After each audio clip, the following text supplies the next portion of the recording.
Assalamualaikum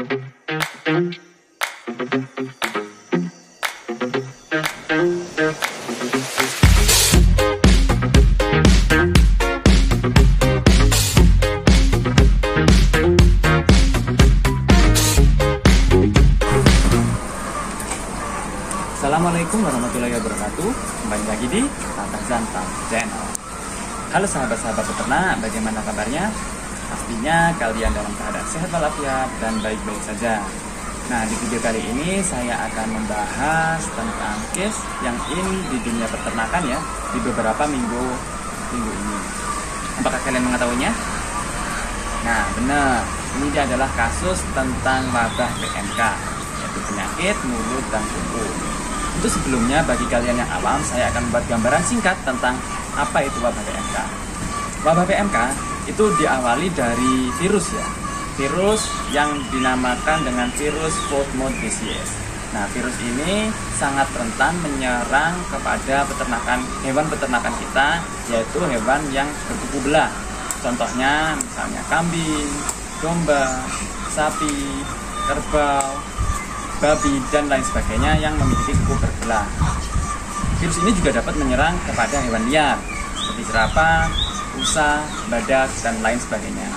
Virus ini sangatlah mudah untuk menular, hampir 90% sampai 100% penularannya, itu menurut beberapa referensi yang saya baca ya. Terus virus ini sebenarnya sudah masuk ke Indonesia udah dari dulu ya. Saya pernah baca referensi itu dari sekitar tahun 1990, itu udah pernah masuk ke Indonesia, tetapi setelah itu tidak pernah ditemukan lagi case sampai di beberapa minggu ini. Jadi dulu Indonesia udah terbebas dari wabah virus ini, terus di beberapa minggu ini datang lagi virus itu.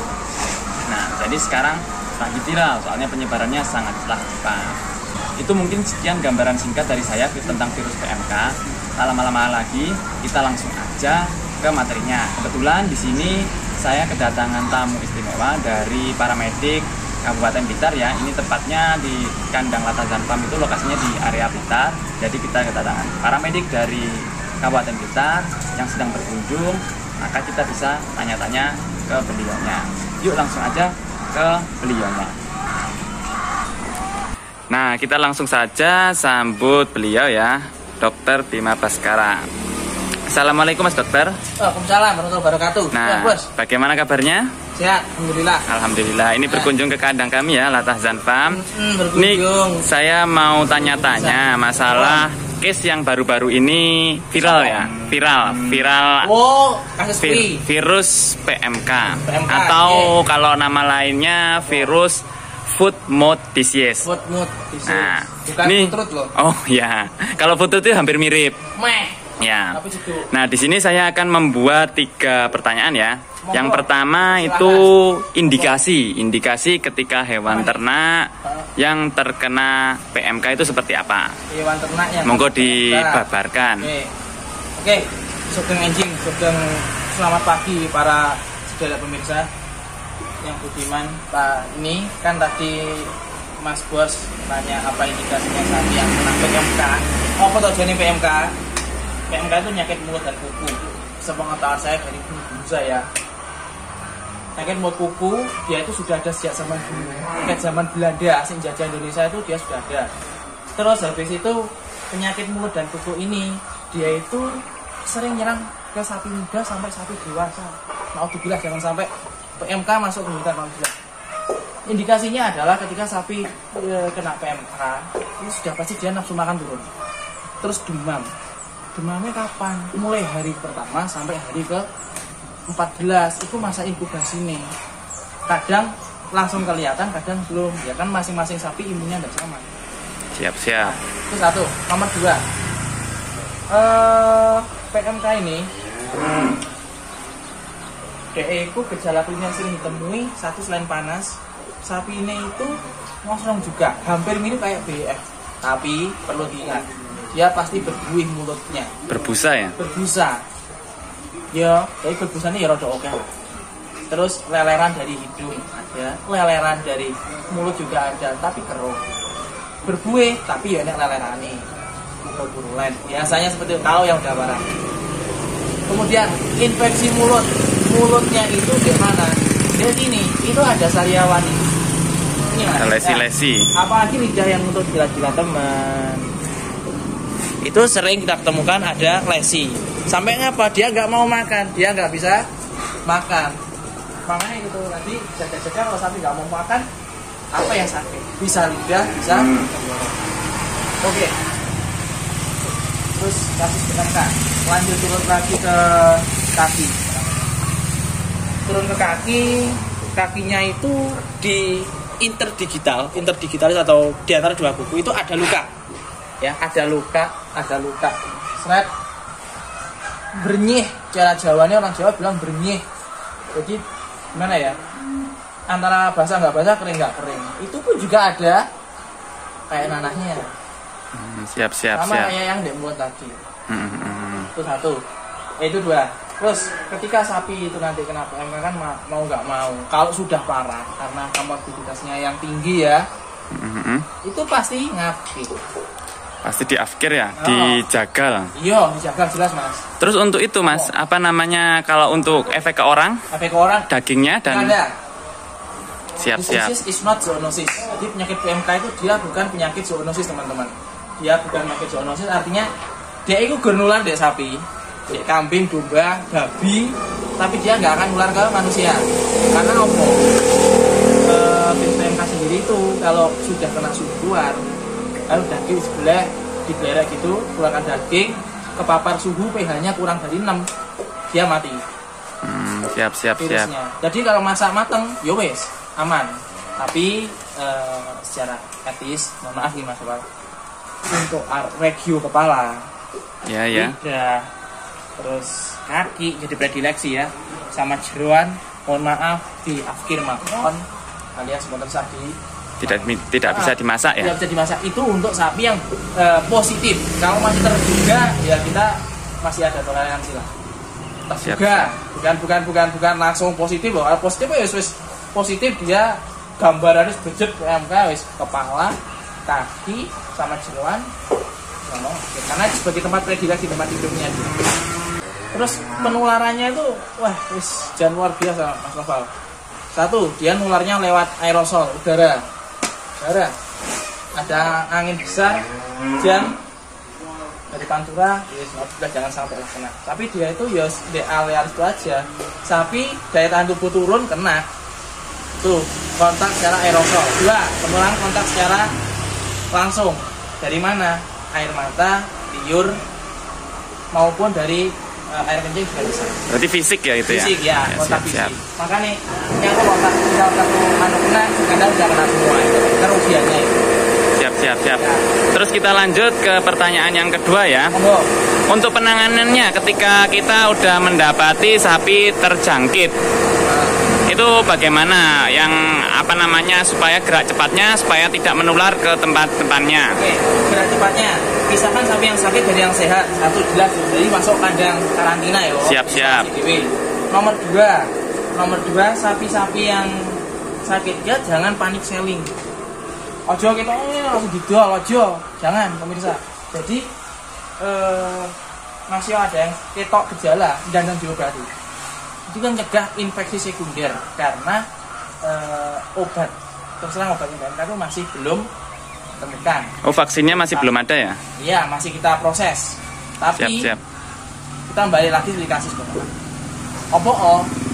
sapi-sapi atau orang yang sakit yang kena BF. Ya, kan BF juga virus juga. Ya. Panas juga ya. Kita kasih herbal. Kita kasih empon-empon. Sehat. Kemudian sehat. Karena imunitasnya naik, antibodinya naik.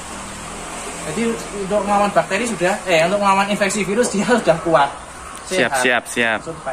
Berarti yang pertama kita harus manggil paramedik dulu ya, supaya cepat penanganannya. Ya, paramedik, veteriner atau dokter hewan.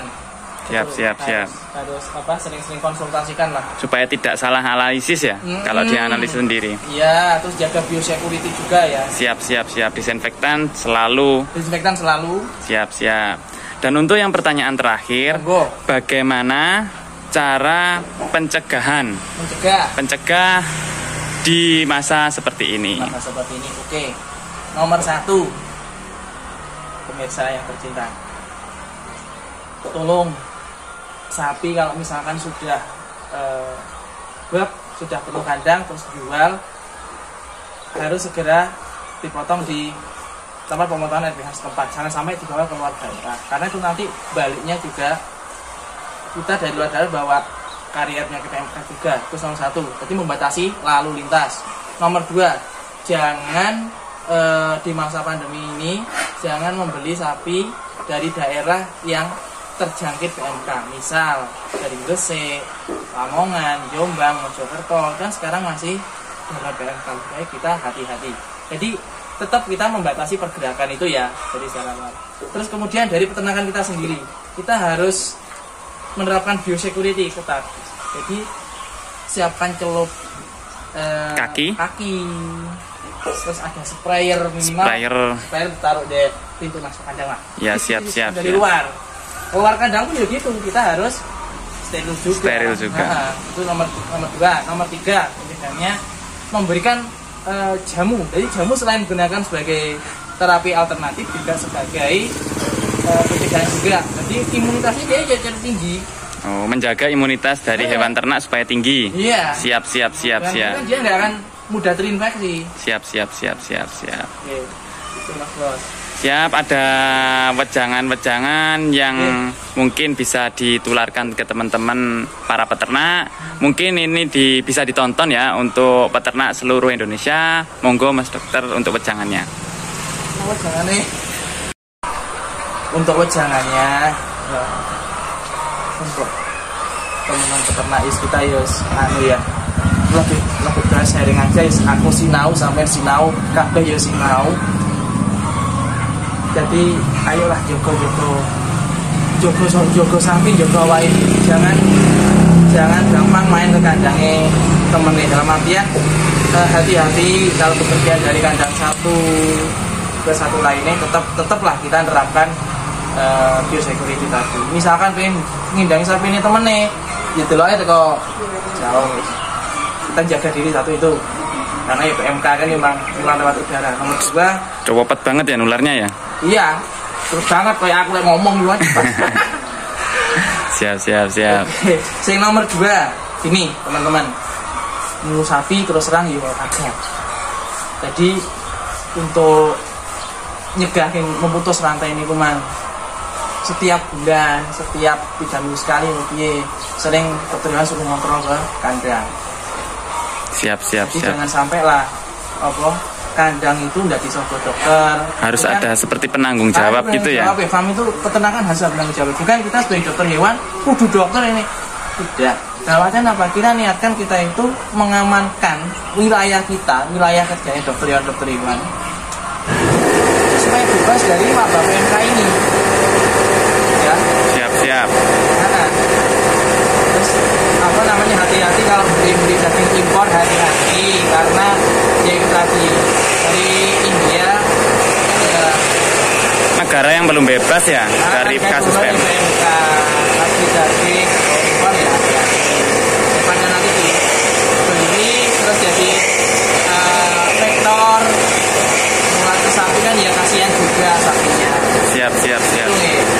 Siap, terima kasih untuk wejangannya dan bincang-bincang pagi ini ya untuk Dokter Bima. Semoga ilmu yang diseringkan ini bermanfaat bagi kita semua dan salam selalu semangat buat peternak di seluruh Indonesia. Jos. Nah, mungkin cukup sekian paparan video singkat dari kami Latasan Farm. Semoga bagi para peternak pemula, bagi para pelaku peternak, kalian dapat memetik hikmah dari paparan video yang saya sampaikan. Apabila ada pertanyaan, kalian bisa komen ya di bawah. Cukup sekian. Wassalamualaikum warahmatullahi wabarakatuh. Hidup peternak.